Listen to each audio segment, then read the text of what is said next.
she's never been on a long road trip like this. But welcome to the channel. And today we are actually heading to our West Coast trip. I was able to get my wife to come along with us, and we're going to be taking our dogs, and we're going to be taking this out for a drive and see how well she does. And I don't know, well, if it works out good, works out bad, I'm not sure. So let's get started. But today we are heading to San Antonio, Texas, and we're going to be setting up there for a few days while we work. We have a facility there that we actually have to do some work at. I have to do some work at. And then we're heading over to Salt Lake City, Utah, which is another one of our facilities. I got some work there I got to do, and then Las Vegas. So that's our 3 trip here. We are actually in the process of heading out to the West Coast, and then after that, my wife and I are going to take a few days to ourselves, and we're going to head over to California. Even though the riots are going on, we're going to kind of monitor that and see what's going on with it. But we are going to go and check that place out, and my wife's never been there, so she's going to hopefully get to see the Hollywood sign, and we have no issues. So knock on plastic. And I just jinxed us. I probably did, but you know, it's all part of the adventure. So let's get started.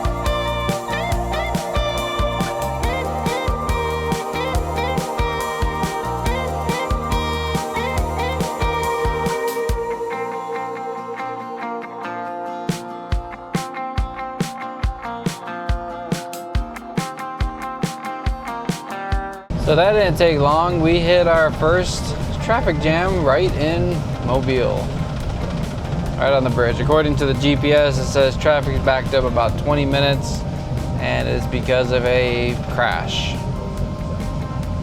This bridge, I think I always hear it every morning about how it gets backed up. So crazy it's backed up on a Sunday. Other than that, so far, so good.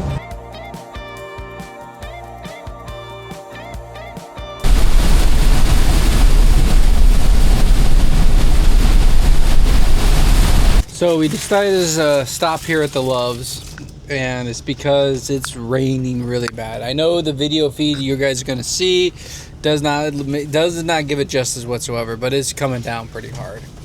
So we're stuck right outside of Houston right now. As soon as kind of clears up just a little bit, we're gonna get going again. It's not too bad because we're up underneath the fuel awning, the fuel island where we're getting some fuel. Decided to stop, get some food, let the dogs walk around a little bit, gave them some water, and here in a second we're gonna be jumping back on the road, kind of white knuckle it all the way to San Antonio. It'll be a late night. Right now we were supposed to get in about 8:30. Now we're at almost 11 because of all the weather and the traffic we have hit between the Baton Rouge storm and some of the traffic outside of there, as well as there was a huge accident just on 10 right outside of Beaumont.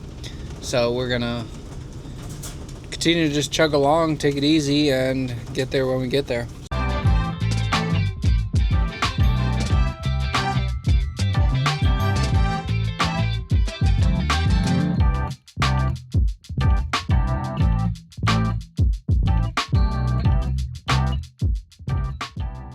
So made it to San Antonio. Everything's been good so far. One of the things that I was noticing when we were driving the van and flat towing the Jeep was the every time I hit a bump, it kind of tugged on the Jeep a little, tugged on the van a little bit and swayed a little bit. So I'm not sure what's going on with that. I think it's something to do with the Jeep, with the alignment. I'm not quite sure, but we brought it over here to a alignment shop, and we're gonna get it in and get the alignment done real quick and just double check, because I don't know too much about what some of the people did with this. It was already lifted, already had the bigger tires and everything. We did change it out for the Falcons, which are right down in there. We did put the Falcons on there, and that actually did help for a while, but we still get a little wobble and stuff when we hit a bump. So we're gonna take a look at that and see. Hopefully maybe the alignment's all out of whack and needs to be just kind of... So I'm gonna have these guys over here at the alignment shop, throw it up on the rack real quick. It's like $100 to do alignment, so we're just gonna do the alignment real quick. That'll give me a peace of mind knowing that this thing's aligned and that's not what the problem is, and it might be something else. It's not a big deal. I am getting by, but for the most part, I'd feel a little more comfortable if it wasn't swaying so much. But from what I've been reading, everybody says a little bit of sway is actually pretty normal on flat towing because the vehicles are going back and forth and some of the pivot points and stuff on the back part. So.